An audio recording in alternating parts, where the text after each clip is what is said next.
Hi good morning. അപ്പോൾ കണ്ടപ്പോൾ തന്നെ മനസ്സിലായല്ലോ നമ്മുടെ ഇന്നത്തെ റെസിപ്പി എന്താണെന്ന്.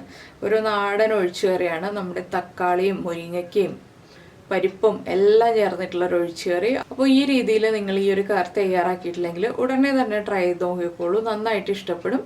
അപ്പോൾ നമുക്ക് എങ്ങനെയാണ് ഈ കറി തയ്യാറാക്കുന്നത് നോക്കാം. നമുക്ക് നമ്മുടെ ഇൻഗ്രീഡിയൻസ് നോക്കാം. നമ്മളിപ്പോൾ 1/4 കപ്പ് തുവരപ്പരിപ്പ് 1 മണിക്കൂർ വെള്ളത്തിൽ സോക്ക് ചെയ്തെടുത്തിട്ടുണ്ട്. ചട്ടിയിൽ വേവിക്കാനാണ് ഞാൻ തുവരപ്പരിപ്പ് വെള്ളത്തിൽ സോക്ക് ചെയ്തെടുത്തത്. കുക്കറിൽ വേവിക്കാനാണെങ്കിൽ നമുക്ക് സോക്ക് ചെയ്തെടുക്കേണ്ട ആവശ്യമില്ല. ഇതിലേക്കായിട്ട് 2 മുരിങ്ങയ്ക്ക എടുത്തിട്ടുണ്ട്, അതുപോലെ 4-5 ഉള്ളി എടുത്തിട്ടുണ്ട്, 4-5 വെളുത്തുള്ളി എടുത്തിട്ടുണ്ട്, 3 പച്ചമുളക് എടുത്തിട്ടുണ്ട്, 2 തക്കാളി എടുത്തിട്ടുണ്ട്, 1/2 കപ്പ് തേങ്ങ ചിരവിയതും വേണം. അപ്പോൾ ആദ്യം നമുക്ക് മുരിങ്ങയ്ക്കയും പരിപ്പൊക്കെ ഒന്ന് കുക്ക് ചെയ്യാൻ വയ്ക്കാം. അതിന് ശേഷം നമ്മുടെ അരപ്പ് റെഡിയാക്കാം.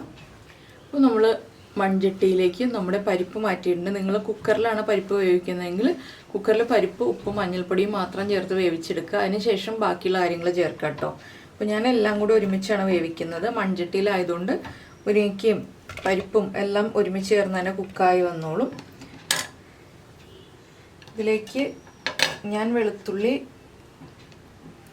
ഇതുപോലെ തന്നെ, ചെറിയ വെളുത്തുള്ളി ആയതുകൊണ്ട് ഇതുപോലെ തന്നെ ചേർക്കാണ് വേവിക്കാനായിട്ട്. നിങ്ങൾക്ക് ചെറുതായിട്ട് കട്ട് ചെയ്തിട്ട് വേവിക്കാം, ഇല്ലെന്നുണ്ടെങ്കിൽ അരച്ച് ചേർക്കാം.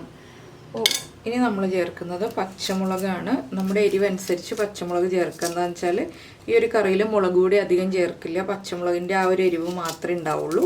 ഞാനിപ്പോൾ 3 എരിവുള്ള പച്ചമുളക് ചേർത്തിട്ടുണ്ട്. കുറച്ച് കറിവേപ്പിലയും ചേർക്കുന്നുണ്ട്. പിന്നെ ഒരു 1/2 ടീസ്പൂൺ മഞ്ഞൾപ്പൊടി, അതുപോലെ തന്നെ ഒരു കളറിനായിട്ട് 1/2 ടീസ്പൂൺ മുളക് പൊടിയും കൂടി ചേർക്കുന്നുണ്ട്. കാശ്മീരി ചില്ലി പൗഡറാണ് ചേർത്തിട്ടുള്ളത്. ഇനി ഇത് നമുക്ക് വെള്ളം ചേർത്ത് വേവിച്ചെടുക്കാം. കുറച്ചധികം വെള്ളം ചേർത്തിട്ടുണ്ട്. എന്താണെന്ന് വെച്ചിട്ടുണ്ടെങ്കിൽ നമ്മുടെ ഒഴിച്ചുകറിയാണല്ലോ, ഒഴിച്ചുകറി ആകുമ്പോൾ കുറച്ചധികം വെള്ളം ചേർക്കാം. ഇനി ഇതൊന്ന് തിളച്ച് കുക്കായി കഴിഞ്ഞിട്ട് വേണം നമ്മുടെ തക്കാളിയൊക്കെ ചേർക്കാനായിട്ട്.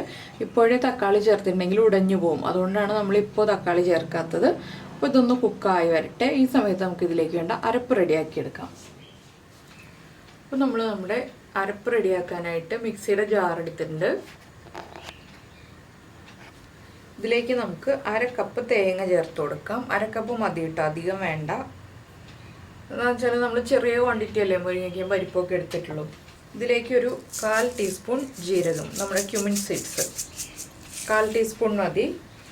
2 ഉള്ളിയും കൂടി ചേർക്കുക. ഇത്രയും ചേർത്ത് നന്നായിട്ടൊന്ന് അരച്ചെടുക്കാം. ഇപ്പോൾ നമ്മുടെ തേങ്ങ ഇതാ നന്നായിട്ട് അരച്ചെടുത്തിട്ടുണ്ട്. അപ്പോൾ നിങ്ങൾ വെളുത്തുള്ളി അരയ്ക്കുകയാണെങ്കിൽ ഈ തേങ്ങയുടെ കൂടെ തന്നെ വെളുത്തുള്ളി ചേർത്ത് അരയ്ക്കണം എന്ന് ഞാൻ പറഞ്ഞല്ലോ. അപ്പോഴാണ് നമ്മുടെ പരിപ്പ് ചേർത്തുണ്ടാകുന്ന കറികളുടെ ആ ഒരു ബുദ്ധിമുട്ട്, ഗ്യാസിൻ്റെ പ്രശ്നങ്ങളൊന്നും ഇല്ലാതിരിക്കുക. അപ്പോൾ നമുക്കിനി അരപ്പ് മാറ്റി വയ്ക്കാം. തക്കാളിയൊക്കെ കട്ട് ചെയ്ത് വയ്ക്കാം, ഉള്ളി കട്ട് ചെയ്ത് വയ്ക്കാം. അതിന് ശേഷം നമുക്ക് അരപ്പ് ചേർക്കാം നമ്മുടെ മുരിങ്ങയ്ക്കയും പരിപ്പൊക്കെ കുക്ക് ചെയ്ത് കഴിയുമ്പോൾ. അപ്പോൾ നമ്മൾ പരിപ്പും മുരിങ്ങയ്ക്കയും കുക്ക് ചെയ്യാൻ വെച്ചിട്ട് പരിപ്പും മുരിങ്ങയ്ക്കയും കുക്കായിട്ടുണ്ട്. പരിപ്പ് വല്ലാതെ ഉടഞ്ഞ് കലങ്ങി പോയിട്ടില്ല. ഇതിലേക്ക് നമുക്കിനി ആദ്യം ഉപ്പ് ചേർക്കാം. നമ്മൾ ഉപ്പ് ചേർക്കാതെയാണ് പരിപ്പ് മുരിങ്ങയ്ക്കയും കുക്ക് ചെയ്യാൻ വെച്ചത്. എന്താണെന്ന് വെച്ചാൽ പരിപ്പ് കുക്ക് ചെയ്യാൻ വയ്ക്കുമ്പോൾ ആദ്യമേ ഉപ്പ് ചേർത്തിട്ടുണ്ടെങ്കിൽ പരിപ്പ് കുക്കായി വരാൻ സമയമെടുക്കും. ഇനി നമുക്കിതിലേക്ക് തക്കാളി ചേർക്കാം. തക്കാളി ചേർത്തിട്ടൊരു 2-3 മിനിറ്റ് ഒന്ന് തിളച്ചാൽ മതി കേട്ടോ. അടച്ചു വെച്ചിട്ട് ഹൈ ഫ്ലെയിമിൽ വെച്ച് തന്നെ ഒന്ന് തിളച്ച് വന്നാൽ മതി. തക്കാളി ഉടഞ്ഞു പോകരുത്. തക്കാളി ഉടഞ്ഞു പോവാതെ കുക്ക് ചെയ്തെടുക്കണം. അപ്പോൾ ഇത്രയും സമയം ഞാൻ ലോ ഫ്ലെയിമിലാണ് വെച്ചിരുന്നത് കേട്ടോ. ഇനിയിപ്പോൾ ഉപ്പും തക്കാളിയും ചേർത്ത് നന്നായിട്ടൊന്ന് ഇളക്കി കൊടുക്കുക. മുരിങ്ങയ്ക്ക് നന്നായിട്ട് കുക്കായി വന്നിട്ടുണ്ട്. നമുക്കിത് അടച്ചു വയ്ക്കാൻ വീണ്ടും ഒരു 3 മിനിറ്റും കൂടി അടച്ചു വെച്ചിട്ട് തക്കാളി ഒന്ന് കുക്കായി തുടങ്ങുമ്പോൾ നമ്മുടെ അരപ്പ് ചേർക്കാം. അപ്പോൾ നമ്മുടെ തക്കാളിയും ചേർത്ത് നമ്മൾ കുക്ക് ചെയ്യാൻ വെച്ചിട്ട് ഒരു 3 മിനിറ്റ് ആയി. അപ്പോൾ തക്കാളിയൊക്കെ ഉടഞ്ഞു പോവാതെ കുക്കായി വന്നിട്ടുണ്ട്. നമുക്കിനി ഇതിലേക്ക് അരപ്പ് ചേർക്കാം. അതുപോലെ തന്നെ കുറച്ച് വെള്ളവും കൂടി ഞാൻ ചേർത്തിട്ട് മിക്സിയുടെ ജാറൊന്ന് ചുറ്റിച്ചൊഴിക്കുന്നുണ്ട്. നമുക്ക് എത്ര ഗ്രേവി വേണം എന്നുള്ളതനുസരിച്ച് വെള്ളം ചേർത്ത് കൊടുക്കുക. ഇനി കറി തിളയ്ക്കാതെ നമ്മൾ ഇളക്കി മിക്സ് ചെയ്തെടുക്കുക. തിളച്ചു പോകരുത് കറി. തിളച്ചു പോയിട്ടുണ്ടെങ്കിൽ നമ്മുടെ തേങ്ങയൊക്കെ പിരിഞ്ഞു പോകും. അപ്പോൾ തിളയ്ക്കാതെ ഇരിക്കണം. അതിന് ആവി വരുന്നത് വരെ ഇളക്കി കൊടുക്കുക. നന്നായിട്ടൊന്ന് ഇളക്കിക്കൊണ്ടിരിക്കുക. അപ്പോൾ എന്താണെന്ന് വെച്ചാൽ തക്കാളിയും എല്ലാം ഒന്നുകൂടി ഒന്ന് കുക്കായി വരും. ഇപ്പോൾ കണ്ടോ, നല്ല ഭംഗിയുള്ളൊരു കളറിൽ കറി റെഡി ആയി കഴിഞ്ഞു. പച്ചയും ചുവപ്പും എല്ലാം ചേർന്നിട്ട് നല്ല ഭംഗിയുള്ള കറി ആയി കഴിഞ്ഞു. അപ്പോൾ ഇതുപോലെ നിങ്ങൾ മുരിങ്ങയ്ക്കയും പരിപ്പും ചേർത്ത് കറി ഉണ്ടാക്കി നോക്കിയിട്ടില്ലെങ്കിൽ ഉറപ്പായിട്ടും ഒന്ന് ട്രൈ ചെയ്ത് നോക്കിക്കോളൂ കേട്ടോ. പിന്നെ പുളി കൂടുതൽ താല്പര്യമുള്ളവർക്ക് 2-3 തക്കാളി കൂടുതലായിട്ട് ചേർക്കാം. പക്ഷെ ഒരു മീഡിയം പുളിയുള്ള രീതിയിൽ നിൽക്കുന്നതാണ് നമ്മുടെ കറിക്ക് ടേസ്റ്റും കാണാൻ ഭംഗി ഉണ്ടാവുക. കുറേ തക്കാളി ആയി പോയിട്ടുണ്ടെങ്കിൽ കറി കാണാൻ ഭംഗി ഉണ്ടാവില്ല, തക്കാളിക്കറി പോലെ ഇരിക്കും. അപ്പോൾ കുറേ തക്കാളി ഉള്ള രീതിയിൽ നമ്മൾ കറി ഉണ്ടാക്കിയിട്ടുണ്ടെങ്കിൽ തക്കാളിക്കറി പോലെ ഇരിക്കും, അത് കാണാനൊരു ഭംഗി ഉണ്ടാവില്ല. എന്ന് വെച്ചാൽ തക്കാളിയും പരിപ്പും ചേർത്ത് കറി ഉണ്ടാക്കിയ പോലെ ഇരിക്കും. ഇതാവുമ്പോൾ നമുക്ക് ആവശ്യത്തിന് പുളി ഉണ്ടാവും, ഒരുപാട് തക്കാളി ആയി പോവില്ല. ഇതുപോലെ ഒരു 2 മിനിറ്റ് ഒന്ന് ഇളക്കി കൊടുത്താൽ മതി കേട്ടോ. എന്താണെന്ന് വെച്ചാൽ നമ്മുടെ മൺചട്ടി ആയതുകൊണ്ട് നമ്മൾ ഫ്ലെയിം ഓഫ് ചെയ്താലും വീണ്ടും കറി തിളച്ചുകൊണ്ടിരിക്കും.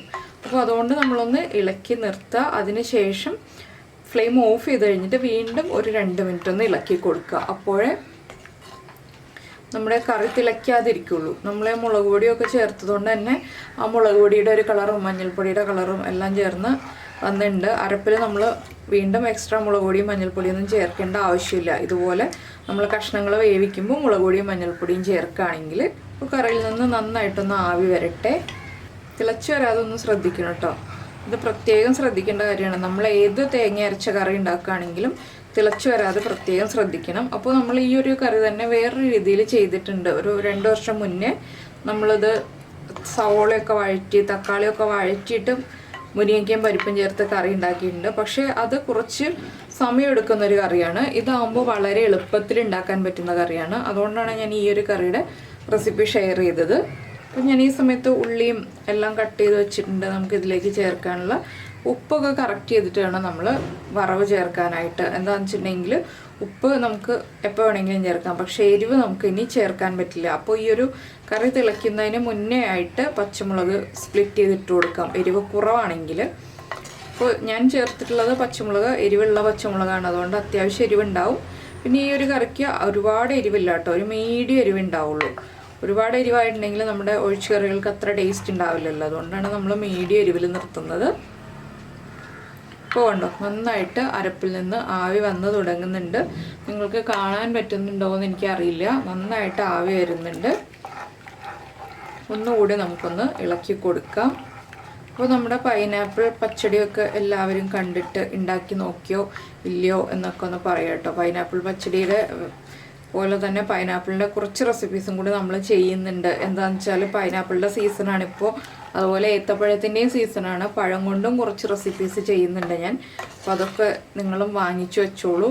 നമുക്ക് പഴം കിട്ടാനില്ലാത്തപ്പോൾ എന്ന് വെച്ചാൽ പഴം എപ്പോഴും കിട്ടുന്നതായിരിക്കും. പഴത്തിന് വില കൂടുമ്പോൾ നമുക്ക് യൂസ്ഫുൾ ആവുന്ന രീതിയിലുള്ള കാര്യങ്ങളാണ് ചെയ്യുന്നത്. അതുപോലെ പൈനാപ്പിൾ നമുക്ക് കിട്ടാനില്ലാത്ത സമയത്ത് ചെയ്യാൻ പറ്റിയ റെസിപ്പികളാണ് 1-2 ഞാൻ പ്ലാൻ ചെയ്ത് വെച്ചിട്ടുള്ളത്. അപ്പോൾ ഞാൻ ഇനി ഫ്ലെയിം കുറയ്ക്കുകയാണ്. ഇനി നമുക്ക് വേറൊരു പാൻ വയ്ക്കാം. എന്താണെന്ന് വെച്ചാൽ ഈ ചട്ടിയിലിരുന്നിട്ട് തന്നെ ഈ കറി തിളച്ച് വരും. അപ്പോൾ നമുക്ക് ഈ ചട്ടി മാറ്റി വയ്ക്കാം, ഇടയ്ക്കൊന്ന് ഇളക്കി കൊടുക്കാം. അപ്പോൾ നമ്മൾ വറവിടാനായിട്ട് വേറൊരു പാൻ വെച്ചിട്ടുണ്ട്. അതിലേക്ക് നമുക്ക് വെളിച്ചെണ്ണ ചേർക്കാം. വെളിച്ചെണ്ണ ഒന്ന് നന്നായിട്ട് ചൂടായി വരട്ടെ. അപ്പോൾ ഈ സമയത്തൊക്കെ ഞാൻ കറി ഒന്ന് ഇളക്കിക്കൊണ്ടിരിക്കുകയാണ് കേട്ടോ. ചട്ടിയുടെ ചൂടിലായതുകൊണ്ട് കറി ഒന്ന് ഇളക്കി കൊടുത്തുകൊണ്ടിരിക്കുകയാണ്. കറി ഇളക്കും തോറും കുറുകി വരും. എന്താണെന്ന് വെച്ചിട്ടുണ്ടെങ്കിൽ ചൂട് മാറി വരുന്നതനുസരിച്ച് നമ്മുടെ പരിപ്പ് ചേർത്തിട്ടുള്ള എല്ലാ കറികളും തിക്കായി വരും. അപ്പോൾ വെളിച്ചെണ്ണ ചൂടായി തുടങ്ങിയിട്ടുണ്ട്. നമുക്കിതിലേക്ക് കടുക് ചേർത്ത് കൊടുക്കാം. 1 ടീസ്പൂൺ കടുക് നന്നായിട്ട് പൊട്ടി കഴിയുമ്പോൾ നമ്മൾ ബാക്കി വെച്ചിരുന്ന ഉള്ളി ഉണ്ടല്ലോ, അത് റൗണ്ടിൽ കട്ട് ചെയ്ത് വെച്ചിട്ടുണ്ട്. ഈ ഉള്ളി ഒന്ന് കളർ മാറി വരുന്നത് വരെ ഇളക്കി കൊടുക്കുക. സാധാരണ നമ്മൾ വറവ് ചേർക്കുന്ന പോലെ തന്നെ ഉള്ളിയുടെ കളറൊന്ന് മാറി വരട്ടെ. ഇപ്പോൾ നമ്മുടെ ഉള്ളിയുടെ കളറൊക്കെ ഒന്ന് മാറി തുടങ്ങുന്നുണ്ട്. നമുക്കിതിലേക്ക് നമ്മൾ എടുത്ത് വെച്ചിരിക്കുന്ന വറ്റൽമുളക്, അതുപോലെ തന്നെ കറിവേപ്പില ഇത്രയും ചേർത്ത് കൊടുക്കാം. ഇതും ഒന്ന് കുക്കായി വരട്ടെ. കറിവേപ്പില കുക്കായി എന്ന് വെച്ചിട്ട് കുഴപ്പമൊന്നുമില്ല. വറ്റൽമുളക് ഒരുപാട് അങ്ങോട്ട് കളർ മാറിപ്പോരുത്. ഇനി നമുക്ക് ഫ്ലെയിം ഓഫ് ചെയ്യാം. അതിന് ശേഷം നമ്മുടെ കറിയിലേക്ക് ചേർത്ത് കൊടുക്കാം. ഇനിയിപ്പോൾ ഞാൻ വറവ് റെഡിയാക്കിയത് കറിയിലേക്ക് ചേർക്കുകയാണ്. നമുക്കിത് ഇളക്കി മിക്സ് ചെയ്ത് കൊടുക്കാം. കണ്ടോ, നല്ല നാടൻ ഒഴിച്ചേറിയായിട്ടുള്ള മുരിങ്ങയ്ക്കയും പരിപ്പും തക്കാളിയും ചേർത്തിട്ടുള്ള കറി റെഡി ആയി കഴിഞ്ഞു. ഈ ഒരു കയ്യിലെടുത്ത് മാറ്റിയിട്ടുണ്ടെങ്കിൽ നിങ്ങൾക്ക് കറിയുടെ ഭംഗി കാണാൻ പറ്റും. ആ കടുകൊക്കെ വറുത്തിട്ട് കഴിയുമ്പോഴാണ് ഇതുപോലെ നല്ല ഭംഗിയാവുക. വറ്റൽമുളകും കടുകും എല്ലാം ചേർത്ത് കഴിയുമ്പോൾ. അപ്പോൾ കറി തിക്കായും തുടങ്ങി കേട്ടോ, അത്യാവശ്യം തിക്കായി തുടങ്ങി. അപ്പോൾ നിങ്ങൾ ഇതുപോലെ കറി ഉണ്ടാക്കി നോക്കിയിട്ടില്ലെങ്കിൽ ഈ ഒരു കറി ഉടനെ തന്നെ ട്രൈ ചെയ്ത് നോക്കിക്കോളൂ, നന്നായിട്ട് ഇഷ്ടപ്പെടും. ചോറിൻ്റെ കൂടെ നല്ലൊരു കോമ്പിനേഷനാണ്. നമ്മുടെ നാടൻ ഒഴിച്ചുകറികൾ ചോറിൻ്റെ കൂടെയാണ് ഏറ്റവും നല്ല കോമ്പിനേഷൻ. അപ്പോൾ നിങ്ങളിത് ട്രൈ ചെയ്ത് നോക്കിയിട്ട് ഫീഡ്ബാക്ക് അറിയിക്കുക. അതുപോലെ തന്നെ കുക്കിംഗ് താല്പര്യമുള്ള നിങ്ങളുടെ ഫ്രണ്ട്സിനും ഫാമിലി മെമ്പേഴ്സിനും ഒക്കെ നിങ്ങൾക്ക് ഇഷ്ടപ്പെടുന്ന നമ്മുടെ റെസിപ്പീസ് ഒന്ന് ഷെയർ ചെയ്ത് കൊടുക്കുക. പിന്നെ നമ്മുടെ ചാനൽ ആദ്യമായിട്ട് കാണുകയാണെങ്കിൽ നമ്മുടെ വീഡിയോ പ്രസൻറ്റ് ചെയ്യുന്ന രീതിയൊക്കെ ഇഷ്ടമായിരുന്നുണ്ടെങ്കിൽ നമ്മുടെ ചാനലൊന്ന് സബ്സ്ക്രൈബ് ചെയ്യുക. സബ്സ്ക്രൈബ് ചെയ്യുന്നതിന് ഈ വീഡിയോയുടെ താഴെയുള്ള റെഡ് സബ്സ്ക്രൈബ് ബട്ടൺ ഒന്ന് ക്ലിക്ക് ചെയ്യുക. അതിൻ്റെ റൈറ്റ് സൈഡിലുള്ള ബെല്ലൈക്കണും ക്ലിക്ക് ചെയ്യുക. അപ്പോൾ ഓൾ എന്ന് പറഞ്ഞിട്ടൊരു ഓപ്ഷൻ കാണാം. ആ ഓളും കൂടി പ്രസ് ചെയ്തിട്ടുണ്ടെങ്കിൽ ഞാൻ എപ്പോഴും വീഡിയോ അപ്ലോഡ് ചെയ്യുമ്പോൾ നിങ്ങൾക്ക് നോട്ടിഫിക്കേഷൻ വരും. അപ്പോൾ നമുക്ക് നമ്മുടെ അടുത്ത റെസിപ്പിയുമായിട്ട് അടുത്ത ദിവസം വീണ്ടും കാണാം.